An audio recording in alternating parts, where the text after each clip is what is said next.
안녕하세요. 한의사 이경입니다. 자, 오늘은요, 정용준 원장님과 함께 정형외과 의사들도 감탄한다는 뼈 붙이는 마법의 치료, 체외 충격파 이야기를 해보려고 합니다. 안녕하세요, 원장님. 네, 안녕하세요. CS암흑병원 정영준입니다.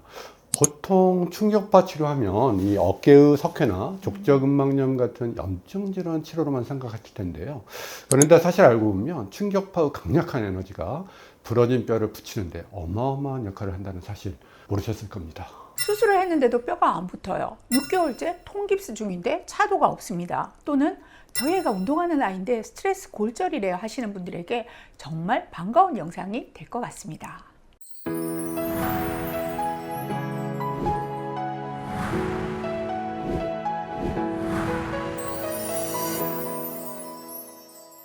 이전 영상에서 대략적인 충격파 치료의 개념에 대해서 설명드렸었는데요. 그래도 다시 한번 요약해 볼까요? 네, 충격파 치료 효과는 첫 번째, 적용 부위에서 통증 전달 물질을 감소시켜 진통 효과를 보이고요. 두 번째로는 혈관이 없거나 부족한 조직의 미세 파괴를 통해 신생혈관 생성을 증가시키고 콜라겐을 합성해서 조직 재생 효과를 가져오죠. 그리고 세 번째, 골 형성 인자를 통한 조골세포 성장과 줄기세포 대사를 통한 연골 형성 및 뼈 재생 효과, 이렇게 크게 세 가지로 볼 수 있습니다. 오늘은 체외 충격파에 부러진 뼈 붙이는 마법 같은 효능에 대해 알려주신다고 했으니까 아마 이 세 번째 뼈 재생 효과를 집중적으로 다뤄주실 것 같은데요. 자, 이와 관련된 실제 케이스도 있을까요? 네, 15세 남자아이의 케이스인데요. 네. 운동을 하는 친구였습니다. 내원 일주일 전부터 우측 하지, 경골 내측 하단 부위 통증으로 다른 정형외과에서 엑스레이 검진상 뼈에는 이상 없다는 진단과 함께 물리치료만 받았어요. 계속 차도가 없어서 저희 CS를 소개받고 내원했는데요. 저희 병원에서 다시 실시한 엑스레이에서도 특이 소견은 보이지 않았습니다. 그런데 2, 3일 치료에도 통증이 지속되어서 네. 운동선수들에게 간혹 발생되는 스트레스 골절 가능성을 염두에 두게 되었는데요. 이어 촬영한 MRI에서 스트레스 골절로 최종 진단받게 되었죠. 즉시 골절의 효과가 큰 관절환을 처방하고 침치료와 도수치료와 함께 주 1, 2회 충격파 치료를 진행하게 되었는데요. 그 결과 빠른 회복을 보였습니다. 네, 자칫 놓치기 쉬운 스트레스 골절의 진단이 주요했네요.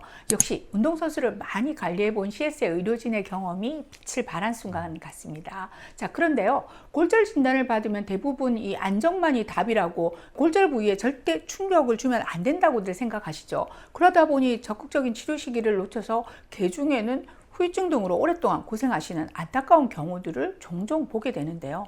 하지만 의학적인 현실은 달라서 최근 스포츠 의학계에서는 뼈의 자가치유 능력을 극대화하여 복귀를 앞당기는 체외 충격파 치료를 적극적으로 권장하는 추세입니다. 이와 관련한 스포츠 의학계 가장 권위 있는 최신 자료를 소개해 드리자면요. 네. 국제 대파이 합의에서는 엘리트 운동선수 피로골절을 포함한 골 스트레스 부상 치료에 체외 충격파 치료를 공식적인 치료 옵션으로 포함시켰습니다. 특히 불유압이나 지연 유압된 뼈 손상에 있어 충격파 치료가 효과적인 비침습적 치료임을 명시하는 것이 주요 내용이죠. 네, 그 말씀은 이제 체외 충격파는 선수들의 뼈 부상 치료에서 빠질 수 없는 핵심 치료로 자리 잡았다고 할 수 있는 거네요. 골절이 되면 우리 몸은 자연적으로 골진을 내뿜어 뼈를 붙이게 되죠. 하지만 여러 이유로 이 과정이 멈추는 경우가 발생하고 이로 인해 예상 기간보다 뼈가 늦게 붙는 상태인 지연유압이나 골절 후 6에서 9개월이 지나도 뼈 회복이 완전히 멈춰버린 상태인 불유압 상태가 발생하게 됩니다. 과거에는 이런 경우 재수술을 하거나 골이식을 해야만 했는데요. 환자 입장에서는 공부 그 자체였죠. 네. 이럴 때 수술 없이 밖에서 쏘는 에너지로서 뼈를 깨우는 것이 바로 이 충격파 치료입니다. 저희야 그 기전을 충분히 이해하지만 환자분의 입장에서는 이제 골절 부위에 체외 충격파 같은 강력한 충격을 주게 되면 더 악화되는 게 아니야 라고 걱정하실 것 같은데요. 자, 충격파가 어떤 원리로 뼈를 붓게 할까요? 충격파의 원리를 보면은 첫째, 마이크로 프랙처 효과라고 해서 일종의 착한 자극을 주는 건데요. 골절 후 시간이 지나도 복구가 되지 못하면 우리 몸은 그 부위의 치유 과정을 멈춰버립니다.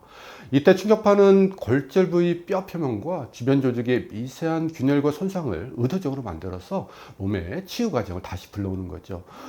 아직 뭐 덜 고쳐졌네, 빨리 고치자라는 몸이 새롭게 인식하도록 스위치 역할을 하는 겁니다.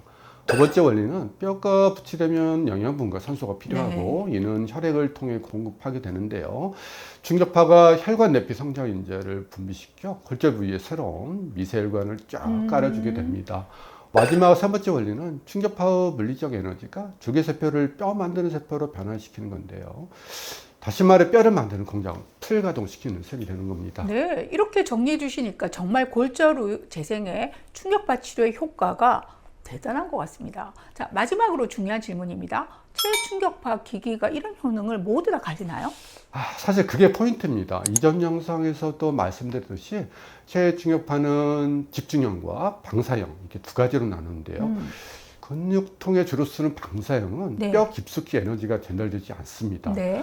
반드시 에너지를 한 점으로 모아주는 집중형 장비야만 뼈를 재생시키는 효과가 있습니다. 근데 제가 알기로는 이 대부분의 병원에서는 상대적으로 가격이 저렴한 방사형 체충격파 기계를 훨씬 많이 쓰고 있지 않나요?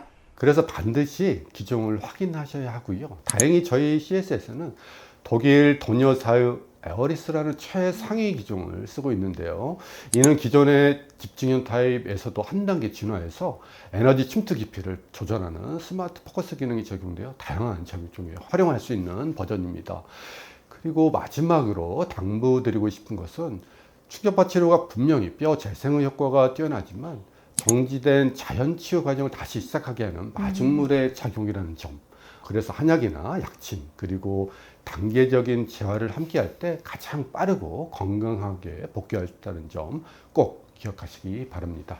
오늘도 도움이 되셨나요? 자, 저희는요, 다음 이 시간에 보다 나은 정보로 다시 돌아오겠습니다. 감사합니다.